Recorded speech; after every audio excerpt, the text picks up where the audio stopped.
फुलकोबी किंवा ह्या फ्लॉवर पिकाला जर बाजारभावाने साथ दिली तर तुम्ही म्हणता तसं नक्की शेतकरी लखपती होतो किंवा नवीन शेतकऱ्याला सुद्धा हे पीक करण्यासाठी खूप चांगलं अगदी कमी कालावधीमध्ये आपल्याला पीक फेरपालटच्या अनुषंगाने सुद्धा या पिकाचं महत्त्व आहे। सीझननुसार आपण कोणते वाण निवडणं गरजेचं आहे। ज्या शेतकऱ्यांना नवीन प्रयोग करायचा आहे फुलकोबीचा किंवा फ्लॉवरचा तर त्यांनी त्या पॅकेटच्या मागं कोणतेही पॅकेट कोणत्याही कंपनीचा वाण तुम्ही खरेदी केला त्या पॅकेटच्या मागं त्याचा महिना लिहिलेला असतो का लागवडीचा महिना। खास करून जर आपण उन्हाळ्यात गेलो तर साधारण 60-65 दिवसात पक्व होणाऱ्या म्हणजे लवकर पक्वतेच्या व्हरायटी आहेत। आपण हंगामानुसार कोणते पडतात तेही या ठिकाणी पाहूया। सरासरी जरी आपण तो गड्डा 800 ग्रॅमचा जरी पकडला मग 25,000 प्लांट पॉप्युलेशन असेल आणि 800 ग्रॅमचा गड्डा असेल तर साधारणपणे 20 टनापर्यंत आपण उत्पादन घेऊ शकतो। फ्लॉवर किंवा तो फुलकोबीचा जो गड्डा आहे त्याची गुणवत्ता किती ठेवली याला महत्त्व आहे ना की आपण टनेजवर फोकस केला पाहिजे। जर गुणवत्ता असेल तर बाजारात तुम्हाला मागणी मिळेल, जर गुणवत्ता नसेल तर तिथं तुम्हाला मार्केट डाऊन होईल। 25 दिवसापेक्षा जास्त जेवढे जास्त वयाचं रोप होईल तेवढं आपल्याला पुढे गड्डा बनायला समस्या येऊ शकते। तर तो टाळायचा असेल तर त्यासाठी आपल्याला ते रोपाचं वय 21-25च्या सरासरीमध्ये असणं उचित मानलं जातं। तो दुधाळ कलर किंवा सफेद कलर याच गड्ड्याला बाजारामध्ये मागणी असते। गड्डा तपकिरी बनणं किंवा गड्डा पांढरा शुभ्र न बनणं एकतर घाण्या रोगाची समस्या जी येते। आता त्यानंतर दुसरी एक विकृती येते ज्याला बटनिंग म्हणतो, म्हणजे वरती वाढ होते आणि वरती नावाला गड्डा दिसतो ज्याचं वजन 100 ग्रॅम पण भरू शकत। डायमंड बॅक मॉथ तर ही कीड सगळ्यात घातक आहे। तर वेगवेगळ्या किडीनुसार किंवा वेगवेगळ्या समस्यांनुसार आपल्याला नोझलही बदलावा लागतो। तर निश्चितच आपल्याला कीटकनाशक बुरशीनाशकाच्या खर्चावर आपल्याला मर्यादा आणता येईल। नमस्कार शेतकरी बंधूंनो, मी आपला ॲग्रोस्टार ॲग्री डॉक्टर अतुल टेमगिरे। शेतकरी बंधूंनो, माझ्यासोबत आज आहेत तेजस सर, जे आपल्याला आज महाराष्ट्रातील एक महत्त्वाचं पीक आहे जे आपल्याला 2 महिन्यामध्ये जर आपण चांगलं मॅनेजमेंट केलं आणि आपल्याला बाजारभावाची जर सांगड सापडली तर निश्चितच आपल्याला चांगलं उत्पादन जे आहे ते ह्या पिकामधून मिळणार आहे। आज आपण जी चर्चा करणार आहोत जे फुलकोबी फ्लावर, म्हणजे जनरली सर्वीकडे फ्लावर या नावाने ही म्हणजे आपण ह्या क्रॉपला ओळखतो, पण फुलकोबीबद्दल आज आपण डिटेल जी चर्चा आहे ती तेजस सरांकडून करणारच आहोत। आता जर फुलकोबीबद्दल चर्चा करायची म्हटली तर फुलकोबीमध्ये जास्त इश्यू नसतात। फुलकोबीचं जे काही पीक आहे, फ्लावरचं जे पीक आहे ते तुम्हाला म्हणजे एक सोपं पीक असं वाटत असेल, परंतु त्याच्यामध्ये अशा काही गोष्टी आहेत ज्या आपण जर चांगल्या पद्धतीने जर केला तर निश्चितच त्याचा उत्पादनामध्ये तुम्हाला म्हणजे फायदा होणार आहे, चांगलं उत्पादन त्याचं घेता येणार आहे।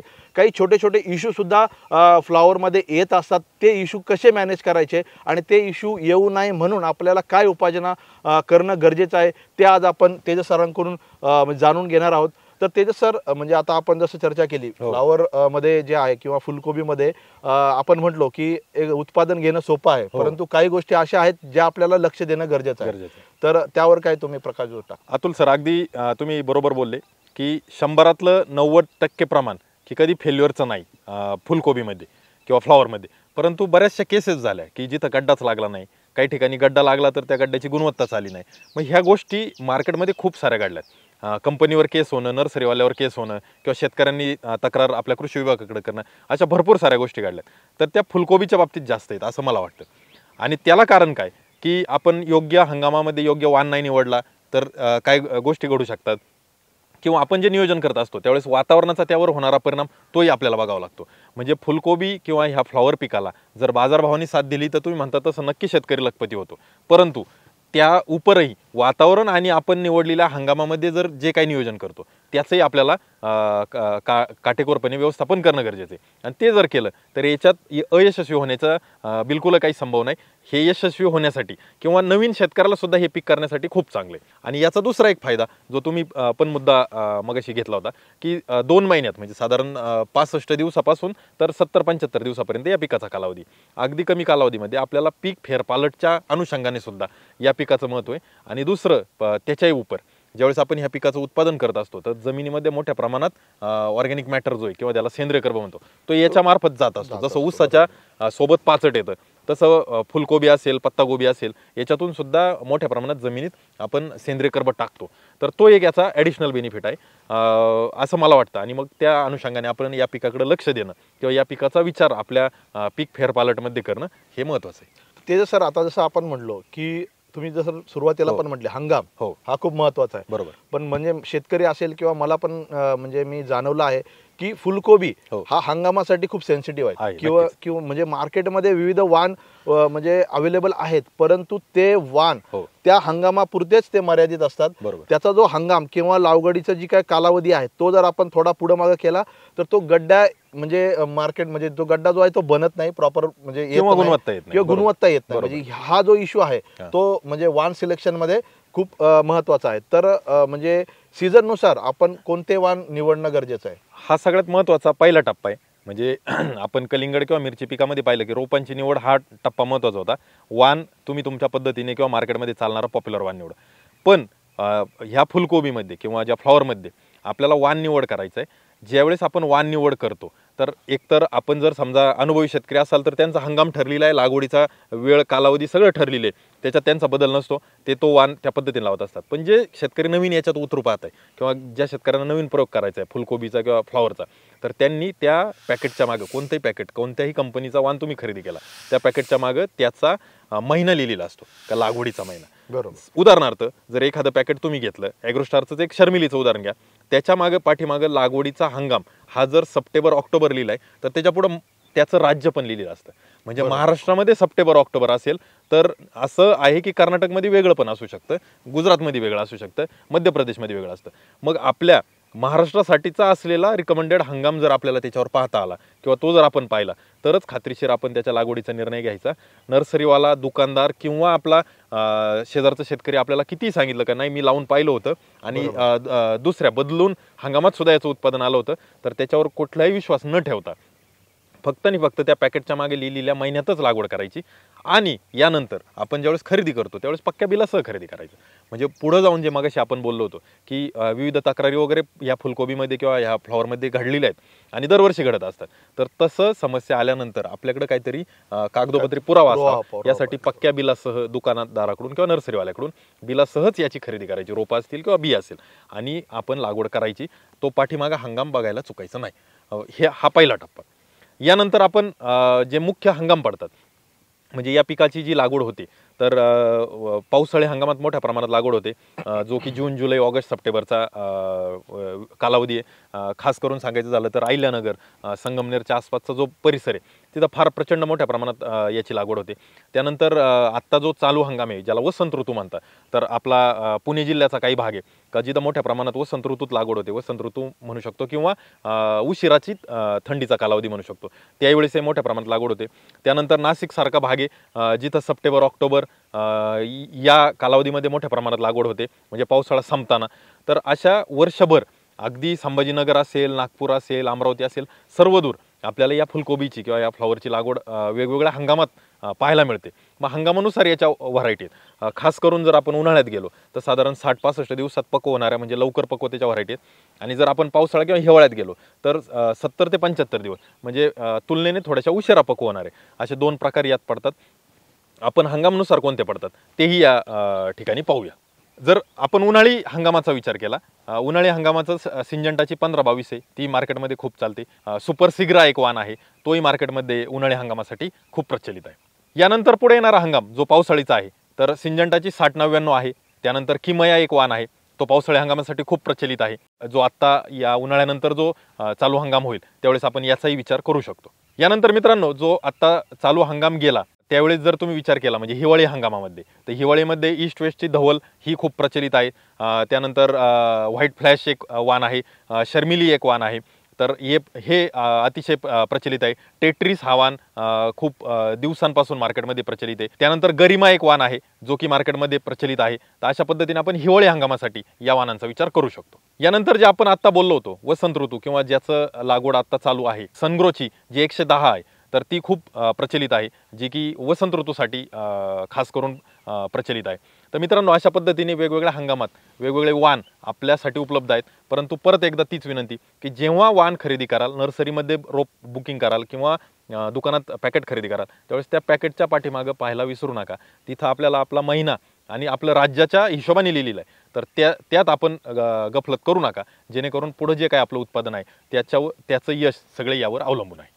निश्चितच. म्हणजे तेजस सर आता तुम्ही म्हणजे सीझन नुसार हिवाळे असू दे, पावसाळे असू दे, वसंत ऋतू असू दे, बरोबर. तर किंवा उन्हाळा असू दे, ह्या म्हणजे आपल्या सीझननुसार आपल्याला कोणते वाण निवड करणं गरजेचं आहे, आणि ते पण आपल्या राज्यानुसार. असं नाही की हे वाण आपण आपल्या राज्याला ह्या सीझनला निवडले तेच वाण दुसऱ्या राज्यामध्ये नाही ते होत चालणार आहे. बरोबर. आणि तुम्ही शेतकऱ्यांना एक म्हणजे सविस्तर सांगितलं की ते आपलं पॅकेट जे आहे, हो. ज्यावेळेला तुम्ही वाण खरेदी करता त्याच्या मागे त्याचे डिटेल, जसं तेजा सरांनी सांगितलं, राज्य असेल किंवा त्याचा कालावधी असेल, तर कोणत्या कालावधीमध्ये त्याची लागवड करणं गरजेचं आहे, तर ते तुम्ही निश्चितच ज्यावेळेला तुम्ही वाण निवड करणार त्यावेळेला ही गोष्ट तुम्ही नक्की फॉलो करा, जेणेकरून तुमचं जे काही उत्पादन आहे ही सुरुवात चांगली झाल्यानंतरच आपल्याला ते चांगलं उत्पादन मिळणार आहे. तर शेतकरी बंधूंनो, जसं आता तेजा सरांनी बऱ्याच वाणांची माहिती आपल्याला दिलेली आहे, परंतु तुम्ही नक्की तुमच्याकडं कोणता वाण तुम्ही लावता, तुमच्या एरियामध्ये कोणता वाण चालतो, हे कमेंटच्या माध्यमातून आम्हाला जरूर कळवा, जेणेकरून म्हणजे इथून पुढे जे काही आपण चर्चा करणार आहोत ते तुम्हाला तुमच्या म्हणजे एरियाच्या नुसार जे वाण तुम्ही सिलेक्शन केलेलं आहे त्यानुसार उपाययोजना तुम्हाला करता येतील. तेजस सर, आता आपण वाणांची एक डिटेल माहिती बघितली, परंतु ज्या वेळेला आपल्याला आपण म्हणतो की एकरी जर आपल्याला चांगलं उत्पादन काढायचं आहे, आपल्याला एकरी एवढं टनेज जर काढायचं असेल, तर त्या वेळेला आपल्याला एकरी जी काही रोपांची संख्या आहे ते आपल्याला नक्कीच म्हणजे ती प्लांट पॉप्युलेशन आपण जे म्हणतो ते आपल्याला योग्य राखणं गरजेचं आहे. तर तुमच्या मते आपल्याला एकरी किती प्लांट पॉप्युलेशन ठेवणं गरजेचं आहे, जेणेकरून आपल्याला अपेक्षित उत्पादन मिळेल? आता यामध्ये जसं आपण मगाशी बोललो होतो की लवकर पक्व होणारे आणि उशिरा पक्व होणारे, म्हणजे साधारण थंडी किंवा पावसाळ्यात होणारे ते उशिरा पक्व होतील, आणि जे उन्हाळ्यामध्ये होतील ते लवकर पक्व होतील, किंवा जे वसंत ऋतूमध्ये ते लवकर पक्व होतील. मग लवकर पक्व होणारे जे वाण आहेत तर ते साधारणपणे आपण 45 बाय 30 सेंटीमीटर या अंतरावर लावले पाहिजे. आणि जे उशिरात थोडेसे पक्व होणारे वाण आहे तर ते 60 बाय 30 या अंतरावर लावले पाहिजे, म्हणजे साधारणपणे 15 सेंटीमीटर तिथं अंतर वाढतं. मग आपल्याला एकरी रोपांची जी संख्या आहे तर ते 20-22 हजारच्या सरासरीमध्ये एकरी रोपांची संख्या बसते, आणि ती बसण्यासाठी सगळ्यात चांगली पद्धत सपाट वाफ्या तुम्ही बनवायचे, आणि एका वाफ्यामध्ये 3 किंवा 4 ओळी, जर आपल्या वाफ्याची रुंदी 1 मीटरपेक्षा जास्त असेल तर 4 ओळी, आणि 1 मीटरपेक्षा कमी असेल तर 3 ओळी, अशा पद्धतीने ती सपाट वाफ्यात लागवड करणं हे संयुक्तिक राहतं. आणि अशी सपाट वाफ्यात लागवड केल्यानंतर त्याला जी काही मोकळी हवा मिळायला पाहिजे किंवा जो गड्डा विस्तार होण्यासाठी जागा मिळायला पाहिजे ती चांगली मिळते. आता याच्यात कसं आहे की ज्यावेळेस तुम्ही दाटी कराल, म्हणजे जास्त रोपांची संख्या बसवाल, 25,000 किंवा 27-28,000, त्यावेळेस निश्चितच आपल्याला ॲव्हरेज साईजचा गड्डा मिळेल. म्हणजे फुलकोबीमध्ये साधारणपणे जास्तीत जास्त 1 किलोपर्यंतचा गड्डा मार्केटमध्ये चालतो, परंतु जो गड्डा 700 ग्रॅम 600-700च्या सरासरीचा जो गड्डा आहे तर त्याला मागणी थोडीशी तुलनेने जास्त आहे. 600-700 ग्रॅमचा गड्डा शेतकऱ्याला विकायला परवडत नाही, 1 किलोचा गड्डा विकायला परवडतं, परंतु 600-700 ग्रॅमचा गड्डा ठेवल्यामुळे शहरामध्ये निश्चितच याची विक्री सहजरित्या होते, आणि तो गड्डा राखण्यासाठी आपल्याला जास्त अंतरावर जर लागवड केली तर आपला तुलनेने गड्डा मोठा होईल. मग त्यावेळेस आपली थोडीशी पक्वता 2-5 दिवस आधी येऊ शकते, आणि जर आपण खूप दाटी केली तर पक्वतेला उशीर होईल, आणि जेवढा उशीर होईल तर कदाचित शेवटच्या टप्प्यामध्ये तिथं रोगाची किंवा बुरशीची समस्या वाढू शकते. आणि खास करून शेतकऱ्यांना जी भीती आहे घाण्या रोग, जो फुलकोबीत खूप जास्त शेतकरी घाबरतात, तर त्या घाण्या रोगाची जी समस्या आहे तर ती तिथं वाढेल. त्यामुळे ती प्लांट पॉप्युलेशन योग्य राखल्यामुळे, हवा खेळती राखल्यामुळे, आणि आपल्याला जे काही फवारणीचं किंवा ज्या बाकीचं नियोजन करायचं ते व्यवस्थित केल्यामुळे आपल्याला ते उत्पादन चांगलं येईल.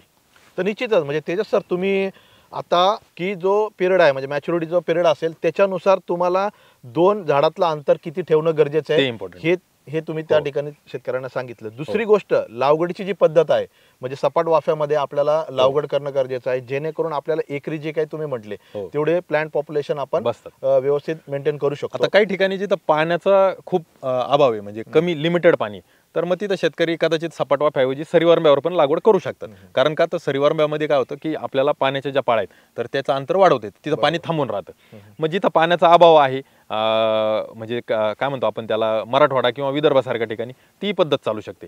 परंतु जिथं जास्त पाऊस पडतो, म्हणजे उदाहरण घ्यायचं झालं तर आपला पश्चिम महाराष्ट्र आहे किंवा अगदी पूर्व विदर्भ आहे, तर तिथं पाऊस जास्त पडतो, त्यावेळेस जर आपण सरीवारंब्यावर लागवड करण्याच्या भानगडीत पडलं तर त्या सरीमध्ये जास्त पाणी थांबून राहू शकतं. त्यासाठी सपाट वाफा पद्धत तिथं योग्य राहील. जिथं पाणी चांगलं भरपूर आहे तिथं सपाट वाफा, आणि जिथं पाणी लिमिटेड आहे तिथं सरीवारंबा, अशा पद्धतीने आपण नियोजन करू शकतो. निश्चितच म्हणजे जे, आणि जसं तुम्ही सांगितलं की जे उशिरा लागवड आहे त्याच्यामध्ये अंतर जास्त ठेवलं तर जेणेकरून आपल्याला तो गड्डा बनण्यासाठी वाव मिळेल, मदत मिळेल, आणि जे काही आपण तुम्ही अपेक्षित जो गड्डा म्हटले 700-800 किंवा 1 किलो पर्यंतचा जो गड्डा आहे तो आपण त्या ठिकाणी घेऊ शकतो, मिळू शकतो. तेजस सर, जसं आता आपण चर्चा केली की आपल्याला लागवड म्हणजे अंतर कसं ठेवणं गरजेचं आहे त्याविषयी आपली चर्चा झाली, परंतु याच्यामध्ये जसं आपलं मिरची पीक असेल किंवा इतर भाजीपाला पीक असेल त्याच्यामध्ये रोप सिलेक्शन खूप महत्वाचं असतं. तर ह्या म्हणजे फ्लावरमध्ये किंवा फुलकोबी मध्ये आपल्याला रोपांचं असं काही सिलेक्शन म्हणजे किती दिवसाची रोपं लावणं गरजेचं आहे? कोणत्याही पिकाची ज्यावेळेस आपण निवड करतो तर त्यावेळेस ते रोपांचा किंवा आपल्या जी काही वाण निवड आणि रोप निवड या दोन गोष्टीवर लक्ष देणं गरजेचं असतं. तर फुलकोबी पिकामध्ये काय असतं की साधारण 21 ते 25 दिवसाचं जर रोप आपण निवडलं तर त्याचं उत्पादन आपल्याला चांगलं मिळतं. उन्हाळी हंगाम असेल तर साधारण 25 दिवसाच्या आसपासचं रोप असावं, म्हणजे ते थोडंसं स्ट्रॉंग बनेल आणि पुनर्लागवड केल्यानंतर शेतामध्ये चालेल. पण तेच जर पावसाळी असेल तर अगदी 21-22 दिवसापर्यंतचंही रोप चालतं.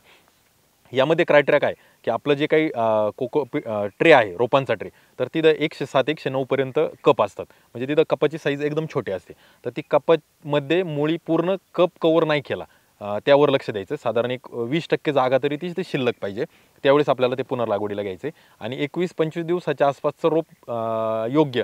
25 दिवसापेक्षा जास्त जेवढे जास्त वयाचं रोप होईल तेवढं आपल्याला पुढं गड्डा बनायला समस्या येऊ शकते. म्हणजे जे आपण पुढे जाऊन त्या समस्या पण पाहणार आहे, तर तसा काही प्रॉब्लेम येऊ शकतो. तर तो टाळायचा असेल तर त्यासाठी आपल्याला ते रोपाचं वय 21-25च्या सरासरीमध्ये असणं उचित मानलं जातं. बाकी आपण जे नियम पाहिला की रोप हार्डनिंग केलेले म्हणजे 4-5 दिवस नर्सरीवाल्याने हार्डनिंग केलेलं पाहिजे. बऱ्याचशा शेतकऱ्यांच्या आपल्या इतरही जे काही पिकाचे व्हिडिओ आहेत त्यात कमेंट आल्या की नर्सरीवाला हार्डनिंग करत नाही. तर तुम्ही रिक्वेस्ट करा, नर्सरीवाल्याला 5-10 पैसे वाढून द्यायची वेळ आली तरी चालेल, परंतु ते हार्डनिंग झालेलं रोप निवडा.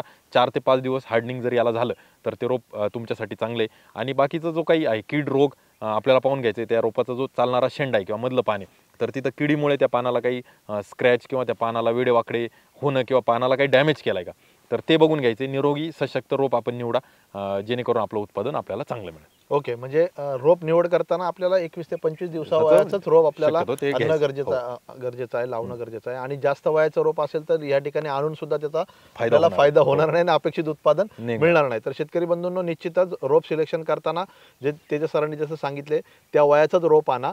आणि जसं सांगितलं की ट्रे जर जास्त होलचा जर ट्रे तुम्ही कपचा जर ट्रे जर वापरला तर निश्चितच त्याला त्या मुळीला वळायला जागा कमी मिळणार आहे आणि ते रोप इथं आल्यानंतर तुम्हाला अपेक्षित उत्पादन देणार नाही. त्यामुळे रोप सिलेक्शन करताना काळजी घ्या. दुसरं तेजस सर, आता आपण रोपचं सिलेक्शन केलं, परंतु ह्या पिकामध्ये काही अन्नद्रव्याचं महत्त्व आहे का, किंवा अन्नद्रव्य व्यवस्थापन करताना कोणती काळजी घेणं गरजेचं आहे? शेतकरी बांधवांनी जर आपण लागवडीपूर्वी शक्य झालं तर सेंद्रिय खताचा वापर केला पाहिजे आणि खास करून थंडीचा हंगाम असेल त्यावेळेस शेणखत वापरणं गरजेचं आहे. आता सेंद्रिय खत किंवा शेणखत थंडीच्या कालावधीत वापरणं का महत्त्वाचं आहे? तर त्याचं कारण असं की ज्यावेळेस अति जास्त थंडी पडते त्यावेळेस जर आपल्या जमिनीमध्ये सेंद्रिय खत असेल आणि तिथं ते खत कुजण्याची प्रक्रिया जे काही जीवाणू करत असतात ती जर चालू असेल तर त्यामुळे आपल्या जमिनीचं तापमान वाढण्यास मदत होते. म्हणजे एखाद्या 2 डिग्री सेल्सिअसपर्यंत तापमान वाढ त्याच्यात नोंदवलेली आहे. तुम्ही जरी पाहिलं आपल्या जर खताचा ढीग वगैरे जर तुम्ही जाऊन पाहिला तर त्याच्यात गरमी तयार झालेली असते. ती का होती? तर ती जी काही तिथं असणारे बॅक्टेरिया किंवा तिथं असणारी जे काही जीवाणू आहेत तर ते जे खत कुजवण्याची प्रक्रिया करतात किंवा अन्नद्रव्याची जी काही प्रोसेस चालते तर त्या प्रोसेसमुळे त्याचं तापमान वाढलेलं असतं. मग हा तापमान वाढीचा फायदा आपल्याला घेता यावा यासाठी थंडीच्या कालावधीमध्ये खास करून जे तुम्ही सप्टेंबर-ऑक्टोबर नंतरची जी लागवड करणार आहे त्यावेळेस शेणखत आवर्जून वापरा. उन्हाळी हंगामामध्ये तुमच्याकडे उपलब्ध असेल तर वापरलं पाहिजे, जर नसल्यास थंडीच्या कालावधीत तरी टाळू नका. तर शेणखत हा एक पहिला भाग आला. त्यानंतर बेसल डोसमध्ये सिंगल सुपर फॉस्फेट असेल किंवा DAP डाय अमोनियम फॉस्फरस असेल तर तो तुम्ही वापरू शकता. त्याच्या जोडीला सल्फर वापरणं म्हणजे जो गंधक 3 किलो पासून जर दाणेदार गंधक असेल तर अगदी 10 किलो एकरीपर्यंत तो गंधक आपण वापरला पाहिजे. अशा पद्धतीने आपल्याला स्फुरद गंधक आणि पोटॅशची मात्रा ही लागवडीपूर्वीच देणं गरजेचं आहे, ज्याला आपण बेसल डोस म्हणतो. मग जमीन तयार करत असताना शेवटी ज्यावेळेस आपल्याला सरी पाडायची किंवा वाफे पाडायचे त्यावेळेस आपण हा खतांचा अंतर्भाव तिथं केला पाहिजे. आणि त्यानंतर आपल्याला लागवडीनंतर साधारणपणे 12-15 दिवसांनी पहिला रिंग करून डोस द्यायचा आहे आणि परत एकदा गड्डा बनायच्या अवस्थेमध्ये अजून एकदा डोस द्यायचा आहे. मग जो पहिला डोस असेल त्यामध्ये आपण मॅग्नेशियम सोबत 24-24 घेऊ शकतो किंवा पावसाळी हंगाम असेल तर 24-24 टाळून आपण त्याच्यासोबत 10-26-26 किंवा 20-20-0-13 यासारखं खत वापरू शकतो. मॅग्नेशियम तिथं आपल्याला वापरणं गरजेचं आहे.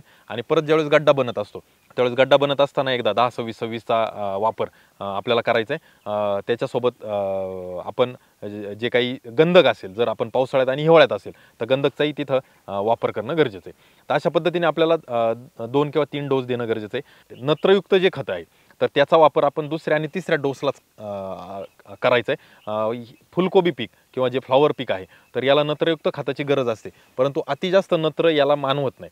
त्यामुळे याला जर नत्राचा डोस आहे तर तो आपण पहिला जो डोस देणार आहे 24-24 किंवा 20-20 त्यासोबत एकदा नत्राचा वापर करायचा आहे आणि जो 10-26-26चा दुसरा डोस देणार आहे त्यावेळेसही आपल्याला एकदा नत्राचा वापर करायचा आहे. नत्र स्प्लिट करून देणं किंवा विभागून देणं हे खूप महत्त्वाचं आहे. जर ते आपण एकदम नत्राचा वापर जास्त केला तर तो या पिकाला मानवत नाही आणि लागवडीपूर्वी नत्राचा वापर टाळायचा आहे. त्याचा काही फायदा होत नाही. बेसल डोसमध्ये आपल्याला जे काही स्ट्रेट फर्टिलायझर आहे त्याचाच आपण वापर करू शकतो.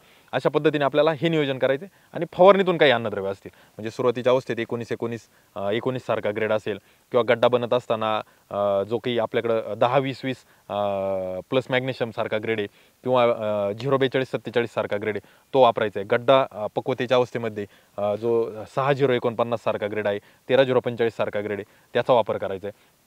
आणि कॅल्शियम बोरॉन याचा वापर आपल्याला एकदा जमिनीतून आणि एकदा फवारणीतून असा दुहेरी करायचा आहे. जमिनीतून जे कॅल्शियम वापरणार आहे आपण तर ते साधारण आपण जो पहिला डोस देतो त्यावेळेस वापरलं तरी चालेल आणि ज्यावेळेस गड्डा लागताना आपल्याला दिसतोय किंवा ज्याला आपण बटन म्हणतो ते बटन चालू झालं की एकदा आपल्याला कॅल्शियम आणि बोरॉनची फवारणी मग ते नॅनो कॅल्शियम असेल किंवा चिलेटेड कॅल्शियम असेल किंवा कॅल्शियम नायट्रेट असेल त्याचा वापर आणि बोरॉनमध्ये पण नॅनो बोरॉन येतं किंवा पावडर फॉर्ममधलं बोरॉन येतं 20% तर त्याचाही आपल्याला वापर फवारणीतून एकदा करणं गरजेचं आहे. कॅल्शियम बोरॉनच्या कमतरतेमुळं जो गड्डाचा रंग आकर्षक न राहणं ही समस्या येते. मला वाटतं विकृतीमध्ये पण त्याविषयी आपण परत बोलूया परंतु त्यासाठी आपल्याला कॅल्शियमचा वापर हाही महत्त्वाचा आहे. मग इथं 2 गोष्टींची काळजी घ्यायची. कॅल्शियम बोरॉन आपण 2 वेळेला देणं गरजेचं आहे एकदा जमिनीतून एकदा फवारणीतून आणि नत्रयुक्त खत विभागून देणं गरजेचं आहे. एकदाच नत्रयुक्त खत वापरलं नाही पाहिजे. तर एवढी काळजी घेतली तरी बाकी इतर अन्नद्रव्याच्या बाबतीत फारशी अशी फुलकोबी पीक किंवा फ्लॉवरला सेन्सिटिव्ह असं नाही. तर मला वाटतं हे सोपं नियोजन आपण करू शकतो. निश्चितच म्हणजे ते सर हे आपलं 2-2.25 महिन्याचं पीक आहे आणि याच्यामध्ये आपल्याला जर अन्नद्रव्य व्यवस्थापन आपण चांगल्या पद्धतीने जर केलं तर निश्चितच टनेज आपण जे म्हणतो ते आपण ते उत्पादन आपण त्या ठिकाणी चांगलं काढू शकतो. आणि जसं तुम्ही म्हटले आपल्याला बेसलला एक डोस देणं गरजेचं आहे आणि त्याच्यानंतर 1 महिनाभरामध्ये म्हणजे पहिले 15 दिवस आणि परत 15 दिवसांनी म्हणजे 3 स्प्लिट तुम्ही म्हणतात तुम्ही 3 स्प्लिट मध्ये आपल्याला देणं गरजेचं आहे याच्यामध्ये. आणि कारण की कसं आपण हे ड्रिपवर वगैरे नसल्यामुळे जर पाटपाणी असल्यामुळे आपल्याला हे बेसलचे जे डोस आहेत किंवा टॉप ड्रेसिंग जे आपण म्हणतो ते आपल्याला करणं गरजेचं आहे. आणि जसं तुम्ही म्हटले कॅल्शियम आणि बोरॉनचा रोल याच्यामध्ये अतिशय महत्वाचा आहे. सेकंडरी मध्ये कॅल्शियम असेल आणि मायक्रोन्यूट्रिएंट मध्ये बोरॉन या 2 जे अन्नद्रव्य आहेत ते ह्या पिकामध्ये चांगला मेजर रोल जो आहे तो प्ले करतात. आणि जसं आपण याच्यातून टनेज घेतो तर त्या ठिकाणी आपल्याला पोटॅशची मात्रा सुद्धा महत्वाची आहे.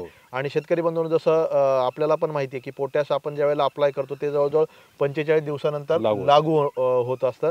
त्यामुळे सुरुवातीलाच तुम्हाला पोटॅशची जी काही मात्रा आहे ती तुम्ही निश्चितच सुरुवातीच्या अवस्थेमध्ये बेसलला तुम्ही पोटॅशची मात्रा तुम्ही देणं गरजेचं आहे. ते जसं तुम्ही आता बोलता बोलले विकृती तर ह्या पिकामध्ये एक 5-6 प्रकारच्या मेजर ज्या विकृती आहेत त्या येत असतात. तर त्या विकृती आल्यानंतर आपण त्याच्यावर उपाययोजना करणं फार संयुक्तिक नाही आहे किंवा त्याचा उपाययोजना करून सुद्धा काही फायदा आपल्या शेतकऱ्यांना होणार नाही. तर त्या विकृती येऊ नये म्हणून आपल्याला या ठिकाणी काम करणं गरजेचं आहे. आणि जसं आता तुम्ही म्हटले की गड्डा बनत असताना तो एक तपकिरी कलरचा गड्डा तयार होतो तर तो जसं तुम्ही म्हटले कुठल्या तरी अन्नद्रव्याच्या कमतरतेमुळे तो गड्डा तयार होत असतो तर त्याचं काय आहे म्हणजे आपण कशा पद्धतीने ते आपण थांबवू शकतो. फुलकोबी पिकामध्ये जर विकृतीबद्दल बोलायचं झालं तर एकतर जसं आत्ताच आपण चर्चा केली की गड्डा तपकिरी बनणं किंवा गड्डा पांढरा शुभ्र न बनणं. तर आता याला 2 मुख्य कारणे आहेत. पांढरा शुभ्र गड्डा नसणं एकतर घाण्या रोगाची समस्या जी येते खास करून खरीप हंगामामध्ये जिथं आर्द्रता वाढते तर तिथं तो गड्डाची गुणवत्ता डाऊन होते. तिथं आपण बुरशीनाशकाने तो नियंत्रणात आणू शकतो.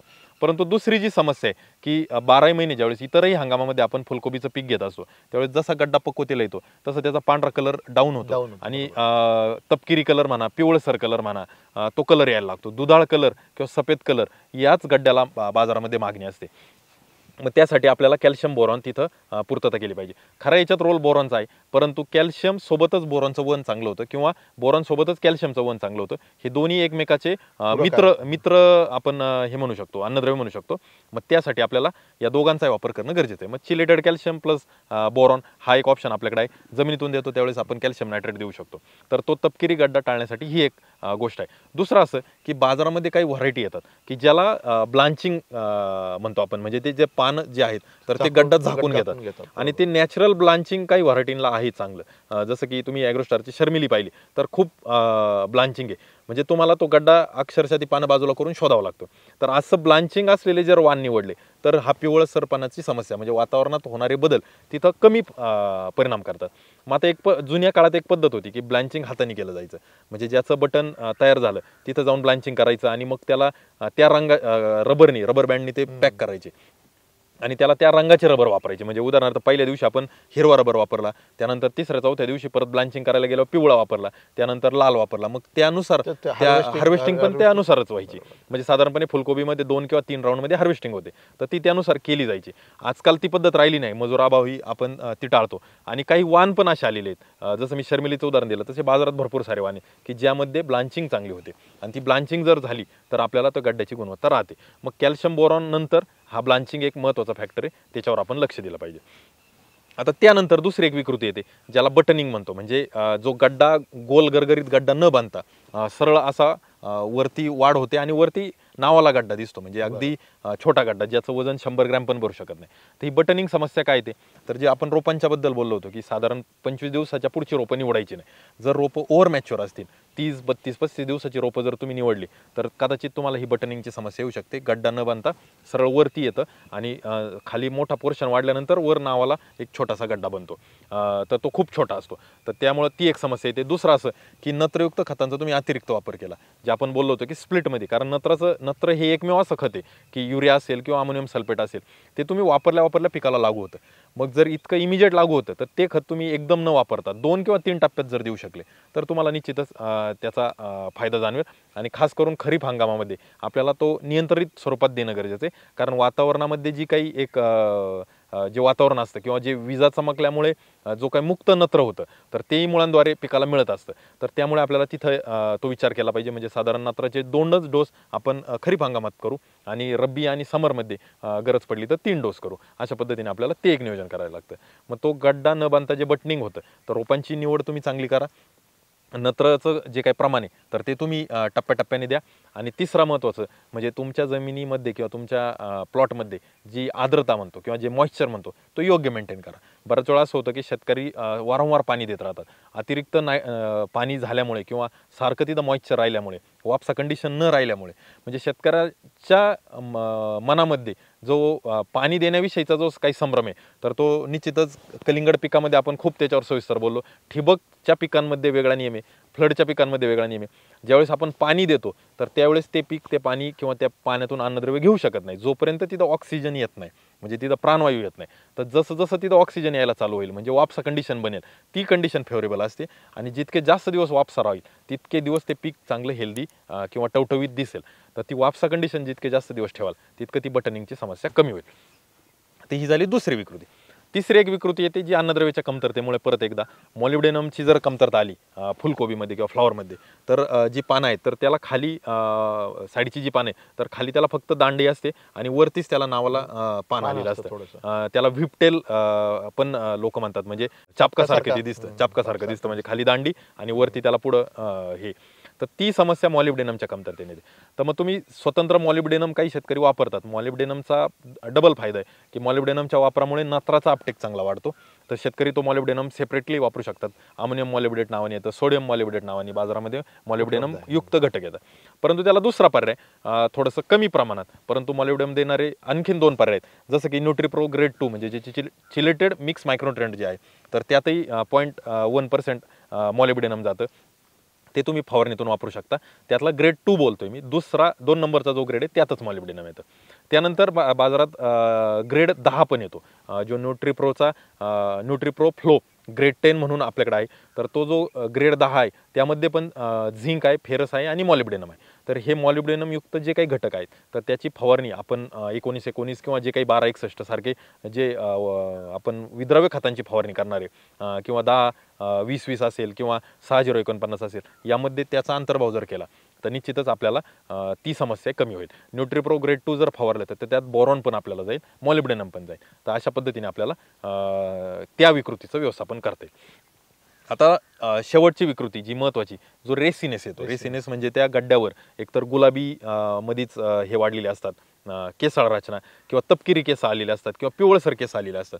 तर तो रेसिनेस जी समस्या आहे तर तो रेसिनेस येण्याला कारण काय की अति जास्त थंडी झाली तर ती त्या पिकाला मानवत नाही.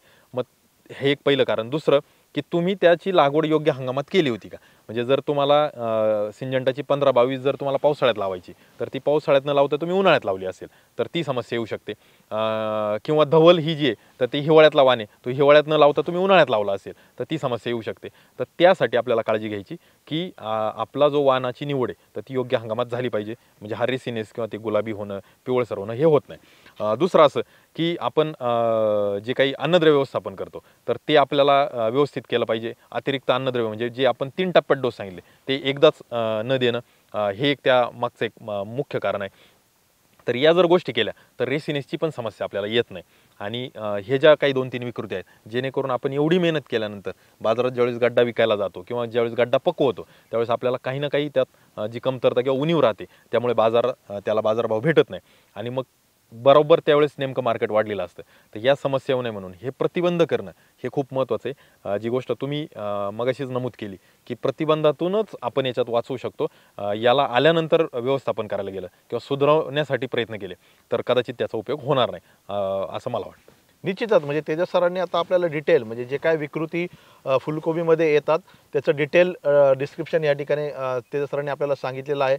ते कुठल्या कारणांमुळं ती विकृती त्या पिकामध्ये येते तेही तेजस सरांनी सांगितलं. शेतकरी बंधूंनो, आपल्याला आपण कोणतंही पीक घेताना आपण खर्च करत असतो, पण त्या खर्चाचं नियोजन आपल्याला करणं गरजेचं आहे. किंवा जे काही कृषी निविष्ठा आपण आपल्या पिकामध्ये वापरत असतो, जसं तेजस सरांनी सांगितलं की ती वेळ आपल्याला खूप महत्त्वाची. जर आपण ह्या विकृती टाळायच्या जर असतील तर आपल्याला रोप सिलेक्शन चांगलं करणं गरजेचं आहे. तसं अन्नद्रव्य व्यवस्थापन आपल्याला चांगलं करणं गरजेचं आहे.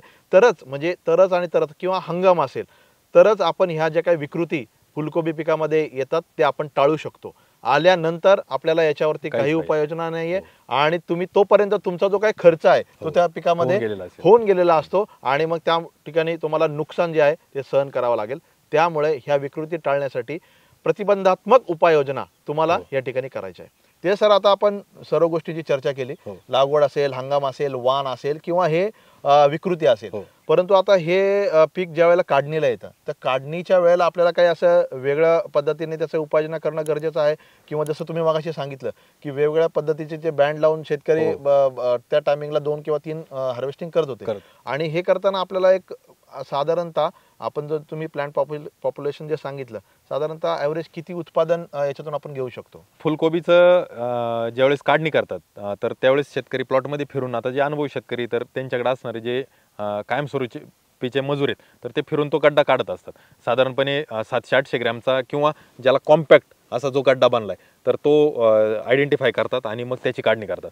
मग तशी एक पहिला राऊंड झाल्यानंतर परत 4 ते 5 दिवसाची गॅप देऊन दुसरा राऊंड केला जातो आणि परत 4-5 दिवसाचा गॅपने तिसरा राऊंड, म्हणजे 2-3 राऊंडमध्ये हे गड्डे आपण काढले जातात. सरासरी जरी आपण तो गड्डा 800 ग्रॅमचा जरी पकडला तरी आपल्याकडे 20,000 पासून तर 25,000 पर्यंत प्लांट पॉप्युलेशन असणार आहे. मग 25,000 प्लांट पॉप्युलेशन असेल आणि 800 ग्रॅमचा गड्डा असेल तर साधारणपणे 20 टनापर्यंत आपण उत्पादन घेऊ शकतो. जर आपल्याकडे 20,000 प्लांट पॉप्युलेशन असेल तर तुलनेने त्या गड्ड्याची साईजच वाढणार, कारण आपण थोडंसं जागा जास्त दिली. मग तिथं तो 900 ग्रॅमपर्यंत किंवा 1 किलोपर्यंत तो गड्डा जाऊ शकतो. त्यावेळेस आपल्याला 20 टनाची अपेक्षा आहे. परंतु यामध्ये आपल्याला टनेजवर फोकस करत असताना गुणवत्तेवर पण फोकस करायचं आहे, कारण बऱ्याच वेळा असं होतं की आपलं टनेज कदाचित जास्त निघतं, याहूनही जास्त म्हणजे अगदी 30-35 टनापर्यंतही शेतकरी गेलेले आहेत. त्यात काही विशेष बाब नाही, शेतकऱ्यांना ते काय म्हणतो अनुभवातून ते जमलेलं आहे 30-35 टनापर्यंत उत्पादन काढणं. परंतु होतं काय की ज्यावेळेस आपल्या गड्ड्याची गुणवत्ता नसेल त्यावेळेस त्या फुलकोबीला कोणी घेत नाही. मग तो फ्लॉवर किंवा तो फुलकोबीचा जो गड्डा आहे तर त्याची गुणवत्ता किती ठेवली याला महत्त्व आहे, ना की आपण टनेजवर फोकस केला पाहिजे. जर गुणवत्ता असेल तर बाजारात तुम्हाला मागणी मिळेल, जर गुणवत्ता नसेल तर तिथं तुम्हाला मार्केट डाऊन होईल, असं माझं मत आहे. निश्चितच म्हणजे जसं आपण म्हटलो की तुम्ही जसं म्हटले 1 किलो 1.25 किलोचा जर गड्डा बनवला तो मार्केटमध्ये गेल्यानंतर त्याला त्याची रेट त्या पद्धतीचे मिळणार नाही. परंतु तुम्ही 700-800 किलोचा जर 800 ग्रॅमचा जर गड्डा जर तुम्ही नेला तर निश्चित त्याला ह्याच्यापेक्षा चांगले दर तुम्हाला मिळतील. कारण की कसं आहे शेतकरी बंधूंनो, आजकाल जे आहे छोटी कुटुंब पद्धती आलेली आहे. म्हणजे नवरा बायको आणि मुलगा तिघांना जो लागणारा जो एका वेळेला जेवण बनवणारा जो लागणारा गड्डा आहे तो 700-800 ग्रॅमचा गड्डा जो पुरेसा होतो. त्याच्यामुळं जे काही गृहिणी आपल्याला मार्केटमध्ये जाऊन फुलकोबी किंवा फ्लावर घेणार आहे तो ते विचार करतात की मला आजची जी भाजी बनवायची आहे ती त्या बरोबर. 700-800 ग्राम त्याला पुरती तो गड्डा ती सिलेक्शन करणार आहे, ना की तुमचा 1 किलोचा गड्डा. त्यामुळं मार्केटमध्ये नेताना त्याची क्वालिटी, गुणवत्ता आणि त्याची साईज आणि तुमच्या मार्केटला जे काही म्हणजे डिमांड आहे त्या पद्धतीने तुम्ही हार्वेस्टिंग करणं गरजेचं आहे. आणि त्याचं सरांनी तुम्हाला सांगितलं की त्याचं टनेज म्हणजे तुमची जे प्लांट पॉप्युलेशन असेल आणि तुमचं जे काही एका गड्ड्याचं वजन असेल त्याचं सांगड घालून तुम्हाला एकरी उत्पादन किती मिळणार आहे ते त्याचं सरांनी आपल्याला या ठिकाणी सांगितलेलं आहे. शेतकरी बंधूंनो, आपण आता म्हणजे लावगड असेल किंवा वाण सिलेक्शन असेल, अन्नद्रव्य व्यवस्थापन असेल, याविषयी डिटेल माहिती जी आहे ते सरांकडून आपण जाणून घेतली आहे. परंतु त्याचं सर म्हणजे फुलकोबी पिकामध्ये काही विविध रोग आणि कीड यांच्या देखील समस्या येतात आणि त्याचं पण नियोजन आपल्याला वेळीच करणं गरजेचं आहे. किडीमध्ये जसं की डिबिया म्हणजे ती काही आळी जी आहे ती पण गड्ड्यातली आळी ती पण जास्त प्रमाणामध्ये प्रादुर्भाव करत असते, किंवा जो घाण्या रोग जो प्रचलित आहे, सर्व लोक त्या रोग आला तर घाबरतात किंवा ते पूर्णपणे जे काही जो आहे प्लॉट जो आहे तो नष्ट होऊ शकतो. तर ह्या रोग किडीविषयी म्हणजे आपल्याला काय उपाययोजना म्हणजे आपल्याला शेतकऱ्यांना सांगता येईल ते सांगा. आणि जसं की सेंट्रल इन्सेक्टिसाइड बोर्ड आहे त्याच्यानुसार काही म्हणजे इन्सेक्टिसाइड असेल किंवा फंजीसाइड असेल ते रिकमेंडेड असते, परंतु मला असं वाटतं ह्या पिकामध्ये कमी प्रमाणामध्ये आहेत. परंतु आता मार्केट प्रॅक्टिसेस किंवा शेतकऱ्यांचे अनुभव की ते रोग किंवा कीड नियंत्रणासाठी कोणत्या उपाययोजना आपल्याला शेतकऱ्यांना सांगता येतील? जसं आपण उल्लेख केला ते दोन मुख्य समस्या ज्या आहेत तर त्या आळीच्या, ज्याला डायमंड बॅक मॉथ किंवा डीबीएम म्हणतात, शेतकरी त्याला आळी नावानेच ओळखतात. खरं तर याची जी पाकोळी आहे तर ती त्या पाकोळीवर हिऱ्यासारखा जो टिपका असतो पाकोळीच्या पतंगावर, म्हणून त्याला ते नाव पडलेलं डायमंड बॅक मॉथ. मॉथ म्हणजे तो पतंग. तर ही कीड सगळ्यात घातक आहे. तर याच्यासाठी दोन पर्याय आहेत. एक तर आपण या किडीचं जे काही सापळे आहेत तर ते बाजारामध्ये मिळतात डीबीएमचे फेरोमेन ट्रॅप ते लावू शकता, किंवा त्याला आकर्षित करण्यासाठी लाईट ट्रॅपचाही वापर करू शकता. संध्याकाळच्या वेळेला जर आपण लाईट ट्रॅप लावला आणि त्याच्या खाली एखादं घमेलं भरून पाण्यात काही रसायन टाकलं, क्लोरोसारखं किंवा नुवानसारखं किंवा क्लोरोसारखं रसायन असेल, किंवा जे आपलं ॲग्रोवर असेल डायमेथोएटसारखं रसायन, ते जर त्यात टाकलं तर निश्चितच तिथं आपल्याला फायदा होऊ शकतो.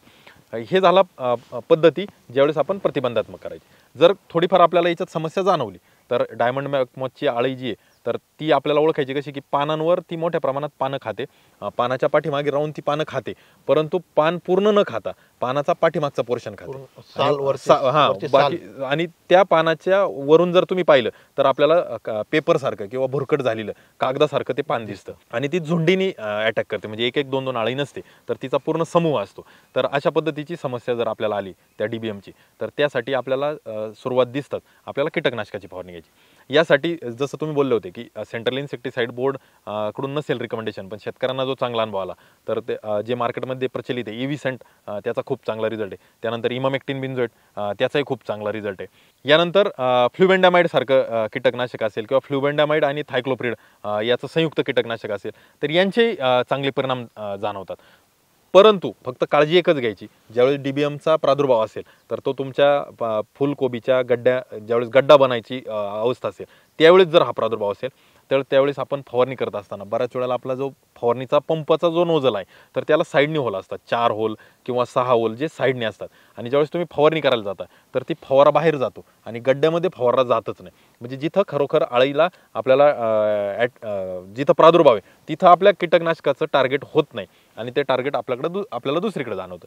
तर ते टाळण्यासाठी बाजारामध्ये आता काही नोजल आलेत की ज्याला फक्त सेंटरला होल आहे, तर तसा नोजल आपल्याला एखाद्या फवारणीला म्हणजे एखाद्या फवारणीला बाकीच्या होलचा नोजल, एखाद्या फवारणीला सेंटरच्या होलचा नोजल असं बदलून नोजल वापरणं गरजेचं आहे. बदलून कीटकनाशक आणि बदलून नोजल ही एक आपल्याला कन्सेप्ट इथं आणावं लागेल फुलकोबीच्या या आळीच्या नियंत्रणासाठी. वारेमाप कीटकनाशक आपण वापरतो. कदाचित बाजारामध्ये बरीच बदनामी पण अशी झाली की शेवटी पक्वतेच्या अवस्थेत आल्यावर आपण फवारणी केली आणि 2-3 दिवसात गड्डे काढणी करून बाजारात नेली ह्या भीतीपोटी की आपली आळी नियंत्रणात राहणार नाही. तर आळी नियंत्रणात राहण्यासाठी आपण वापरायची जी पद्धत आहे कीटकनाशकाची तर ती फवारणीची जी पद्धत आहे ती बदला. त्याला जर सेंटर होलचा नोजल आपल्याला नाही मिळाला तर फ्लॅट पॅन किंवा फ्लड जेट नोजल जरी मिळाला तरी चालेल. त्याही नोजलने आपल्याला सेंटर मध्ये किंवा त्या गड्ड्यामध्ये कीटकनाशक पाठवता येईल आणि त्याचा आपल्याला जास्त दिवस कालावधीसाठी फायदा राहील. तर हा एक बदल आपण केला तर आपल्याला इथं आपलं पीक वाचवता येईल. दुसरं जे घाण्याबद्दल तुम्ही बोलत होते म्हणजे जो करपा रोग आहे तर यातही 2 प्रकार आहे, म्हणजे बुरशीजन्य येणारा करपा आणि जीवाणूजन्य येणारा करपा.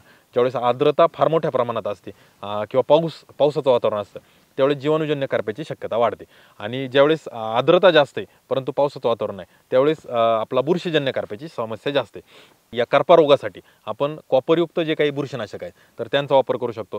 कॉपर हायड्रॉक्साईड असेल किंवा कॉपर ऑक्सिक्लोराईड असेल किंवा कॉपर सोबत जे की अँटीबायोटिक जसं की कासुगामायसिन असेल, व्हॅलिडामायसिन असेल किंवा कॉपर सोबत कासुगामायसिन असं संयुक्त बुरशीनाशक असेल यांचाही वापर आपण करू शकतो. याचाही शेतकऱ्यांना खूप चांगला परिणाम जाणवला आहे. CIB किंवा आपल्याला सेंट्रल इन्सेक्टिसाइड बोर्डकडून याला परवानगी नाही, परंतु आपण शेतकऱ्यांच्या अनुभवानुसार जर विचार केला तर याचे परिणाम चांगले जाणवले.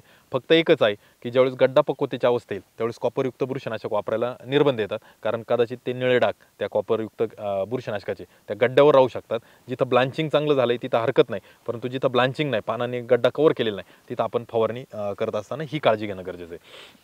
आणि दुसरं असं की ज्यावेळेस कीटकनाशक फवारत आहे त्यावेळेस आपल्याला चांगला कव्हरेज मिळाला पाहिजे. या अनुषंगाने आपण थोडंसं 10 पंप 12 पंप प्रति एकर करणं ठीक आहे. परंतु ज्यावेळेस बुरशीनाशक खास करून आपल्याला या घाण्याचं नियंत्रण करायचं आहे त्यावेळेस परिस्थिती अशी असते की आपल्या प्लॉटमध्ये आर्द्रताच आपल्याला पहिली तर कमी करायची असते. ती आर्द्रता कमी करण्यासाठी आपण कमीत कमी पंपामध्ये चांगलं कव्हरेज कसं मिळेल या अनुषंगाने सगळ्यात छोटा थेंब देणारे किंवा मायक्रो होलचे नोजल आहे ज्याचा तुषार अगदी बारीक आहे तर त्याचा आपण वापर केला पाहिजे. ते केल्यामुळे काय होईल, प्लॉटमध्ये आर्द्रता वाढणार नाही, बुरशीनाशक जाऊन बुरशीवर काम करेल, पण आर्द्रता न वाढल्यामुळे बुरशीला पोषक वातावरण मिळणार नाही. तर याची काळजी आपण घेणं गरजेचं आहे. या दोन समस्यांनंतर मावा कीड येते किंवा पेंटेड बग येतो, तर त्यासाठी आपण डायमिथोएट असेल किंवा ॲग्रोर असेल यासारख्या कीटकनाशकाची फवारणी करू शकतो. त्यानंतर पांढरी माशीची एक समस्या आपल्याला या चालू हंगामामध्ये जाणवते, तर पांढरी माशीचे व्यवस्थापन करण्यासाठी आपल्याला डायमिथोएट मदत करेल किंवा बाजारामध्ये जे काही डायफेन्थ्युरॉन आहे तर त्याची आपल्याला मदत होईल. परंतु हे करत असताना पांढऱ्या माशीचं ज्यावेळेस फवारणी घ्यायची त्यावेळेस पांढरी माशी ज्यावेळेस आपण फवारणी करायला जातो तर त्यावेळेस आपल्या पंपाचं जर प्रेशर जास्त असेल तर ती उडून जाते आणि कीटकनाशक फवारणी झाल्यानंतर ती उडून इतर पिकावर किंवा इतर रोपांवर जाऊन बसते आणि परत फवारणी संपल्यावर आपल्या पिकावर येते. तर त्यासाठी काळजी घ्यायची की पेट्रोल पंप किंवा आवाजाचा पंप किंवा ज्याचा प्रेशर खूप हाय तर तो पंप टाळायचा आणि कमी प्रेशरचा कमी आवाजाचा तो जर पंप आपण वापरला तर पांढऱ्या माशीचं व्यवस्थापन करण्यासाठी आपल्याला तिथे एक फायदा होऊ शकतो. तर तोही एक गोष्ट आपल्याला लक्षात घेणं गरजेचं आहे. यानंतर जो मगाशी आपण विकृतीबद्दल बोललो तर ती एक विकृती जी येते त्याला कारणीभूत थ्रिप्स ही किडे, फुलकिडे आपण म्हणतो, म्हणजे गड्डाच न लागणे, ब्लाइंडनेस म्हणतात त्याला. तर ब्लाइंडनेसच्या तक्रारी खूप झाल्या, कंपनीला दोषी ठरवलं, नर्सरीवाल्याला दोषी ठरवलं, परंतु फुलकोबीला गड्डा नाही लागला. तर त्याला जे कारण आहे तर त्यातलं सगळ्यात महत्त्वाचं कारण थ्रिप्स आहे. ज्यावेळेस थ्रिप्स ही कीड अशी आहे, काहीला नावच फुलकीड आहे, म्हणजे तुमच्या पिकाला फुलं येण्याच्या अवस्थेमध्ये ह्या किडीचा प्रादुर्भाव वाढतो. भले वर्षभर तो प्रादुर्भाव राहील, परंतु ती फुलांची जी अवस्था आहे त्यामध्ये ही कीड खूप मोठ्या प्रमाणात येते. आणि ज्यावेळेस फुलकोबीला किंवा त्या फ्लॉवरला जे बटन लागणार आहे पहिलं छोटा गड्डा, त्यावेळेस जर थ्रिप्स आला आणि त्यांनी स्क्रॅच केलं, बरं ही थ्रिप्स कीड पांढरी माशी किंवा माव्यासारखं सोंड मारून अन्नरस काढत नाही, तर ती पहिले स्क्रॅच करते आणि त्यातून जो काही अन्नरस बाहेर निघतो तर तो पीत असतो. मग त्याला तो पिण्याला सोपं जावं म्हणून ते स्क्रॅच करतं. त्याने स्क्रॅच केलं तर तो जिथं गड्डा लागायची जागा आहे तिथं तो स्क्रॅच झाला तर तिथं तुम्हाला गड्डाच लागणार आहे. म्हणजे तुमच्या फुलकोबीच्या सीजनच्या अवस्थेनुसार साधारणपणे 25-30 दिवसाच्या आसपास आपल्याला त्या फुलकिड्याचंही व्यवस्थापन करणं गरजेचं आहे. मग त्याला बाजारामध्ये स्पिनोसाइड असेल किंवा लॅम्बडा सायलोथ्रिन सारखे घटक असतील किंवा इमामेक्टिन बेंझोएट असेल, हे त्यावेळेला आपण वापरणं गरजेचं आहे. ती फुलकिडा जर नियंत्रणात नाही आणला तर ब्लाइंडनेस हा जी विकृती आहे ती आपल्याला पाहायला मिळेल. आपली कोबी वाढतच राहील, 70 दिवस झाले, 75 दिवस झाले, 90 दिवस झाले तरी आपल्या फुलकोबीला गड्डा आला नाही, तर तो थ्रिप्स मुळे ती शक्यता बळावते. आणि दुसरं, त्या कोबीमध्ये हँडलिंग म्हणजे आंतरमशागत करताना जर काही डॅमेज झाला तर तो ब्लाइंडनेस येतो. परंतु थ्रिप्स ही सगळ्यात मुख्य समस्या आहे आणि तिचं व्यवस्थापन आपल्याला करता आलं पाहिजे. डाउनी मिल्ड्यूची जी समस्या जाणवते काही अंशी पानांवर आणि फुलगड्ड्यावर, ज्यावेळेस आपल्याला डाउनी मिल्ड्यूची समस्या जाणवते तर त्यासाठी आपल्याकडे ॲझोक्सिस्ट्रॉबिन आणि क्लोरोथॅलोनिल यासारखा जो घटक आहे म्हणजे ड्रॅगनेट नावाने, तर त्याची आपण फवारणी करू शकतो. या कीड किंवा रोगाची समस्याचं निराकरण करत असताना जे आपण फवारणी करतो तर वेगवेगळ्या किडीनुसार किंवा वेगवेगळ्या समस्यांनुसार आपल्याला नोझलही बदलावा लागतो. तो नोझल बदलून आपण त्याचा अंतर्भाव जर केला तर निश्चितच आपल्याला कीटकनाशक बुरशीनाशकाच्या खर्चावर आपल्याला मर्यादा आणता येईल आणि कमी खर्चामध्ये आपल्याला हे व्यवस्थापनही चांगलं करता येईल. ही एक बाब झाली. दुसरी बाब अशी की आपण ज्यावेळेस पावसाळी हंगामामध्ये फवारण्या करत असतो त्यावेळेस त्यात चांगल्या गुणवत्तेचं स्टिकर किंवा स्प्रेडर किंवा पेनिट्रेटर जे आहे तर त्याचाही आपण कीटकनाशक बुरशीनाशकामध्ये वापर केला पाहिजे, जसं की वेट सील आहे किंवा बाजारात सिल्वेट आहे किंवा ॲप्सायटी आहे इत्यादी जे काही चांगले चांगले अजूनही काही असतील तर ते तुम्ही निश्चितच वापरले पाहिजे, खास करून पावसाळ्या हंगामामध्ये, जेणेकरून पानावर तो जो कीटकनाशक बुरशीनाशकाचा जो काही लेअर आहे तो चांगला पसरेल आणि कदाचित पाऊस जर आला तर लवकरात लवकर आपलं कीटकनाशक बुरशीनाशक एकदा का पिकामध्ये गेलं तर आपल्याला त्याचे परिणाम पण चांगले जाणवतील. तर अशा अनुषंगाने आपण जर हे कीड रोग व्यवस्थापन जर केलं तर निश्चितच आपल्याला उत्पादनाची गुणवत्ता ही चांगली ठेवता येईल. निश्चितच म्हणजे शेतकरी बंधूंनो, तेजस सरांनी आपल्याला म्हणजे जे काही विकृती असेल किंवा रोग किंवा कीड असेल याच्याविषयी आपल्याला एकदम अतिशय चांगली माहिती दिलेली आहे. परंतु काही गोष्टी जसं आता आपल्या चर्चेमधून मला पण काही गोष्टी लक्षात आल्या की DBM असेल त्याला एक छोटीशी गोष्ट आहे की नोझल चेंज करून चांगलं नियंत्रण आपण करू शकतो, किंवा ब्लाइंडनेस ही जी विकृती आहे थ्रिप्सचं नियोजन म्हणजे शेतकऱ्यांनी किंवा आपण विचार पण नसेल केला की या गोष्टीमुळे ही विकृती आपल्या पिकामध्ये आली असेल तर त्याचं जे काही नियोजन जर आपण त्यावेळेला जर 20-25 दिवसामध्ये थ्रिप्सचं नियोजन केलं तर निश्चितच तो इश्यू ती विकृती आपल्या पिकामध्ये येणार नाही. तर शेतकरी बंधूंनो, हे असे म्हणजे हे जे काही छोट्या छोट्या बाबी असतात ज्या आपण आपल्या शेतकऱ्यांना सांगत असतो जेणेकरून त्याचं जे उत्पादन आहे ते चांगलं येण्यासाठी. शेतकरी बंधूंनो, असे विविध व्हिडिओ जे आहेत ते आपण ह्या कारणास्तवच बनवत असतो. जनरल माहिती तुम्हाला मार्केटमध्ये भरपूर मिळेल, परंतु आपल्या पिकामध्ये येणाऱ्या ह्या विविध काही ज्या समस्या आहेत त्याच्यासाठी जे काही बारीक सारीक गोष्टी आहेत ते आपण शेतकऱ्यांना देण्याचा प्रयत्न करत असतो. तेजस सरांचा अशा गोष्टींमध्ये खूप दांडगा अनुभव आहे. ते खूप अभ्यास करून जी काही गोष्ट तुम्हाला सांगत असतात त्याच्या पाठीमागे त्यांचा खूप अभ्यास असतो, जेणेकरून बारीक सारीक गोष्ट आपल्याला जी काही समस्या येणार आहेत त्याचं निराकरण करण्यासाठी फायदेशीर ठरेल. शेतकरी बंधूंना, असे जे काही व्हिडिओ आहेत ते इतर शेतकऱ्यांना सुद्धा म्हणजे ह्या गोष्टींची माहिती मिळण्यासाठी तुम्ही इतर शेतकऱ्यांना हा व्हिडिओ शेअर करा. सबस्क्रिप्शन तुम्ही जर केलं नसेल तर आमच्या ॲग्रोस्टार यूट्यूब चॅनलला सबस्क्राईब करा आणि जरूर कमेंट तुम्ही ह्या ठिकाणी तुम्हाला करायची की हा व्हिडिओ तुम्हाला कसा आवडला याची माहिती तुम्हाला तुमच्या जे काही तुम्ही फुलकोबी असेल किंवा फ्लावर असेल याचं उत्पादन घेण्यासाठी ही जी काही माहिती तुम्हाला उपयुक्त आहे की नाही हे आम्हाला कमेंटच्या माध्यमातून जरूर कळवा. पुढे देखील आम्ही असे विविध व्हिडिओ तुमच्यासाठी घेऊन येणार आहोत. तेजस सर आपल्याला असेच मार्गदर्शन इथून पुढच्या व्हिडिओच्या माध्यमातून करत राहणार आहे. धन्यवाद.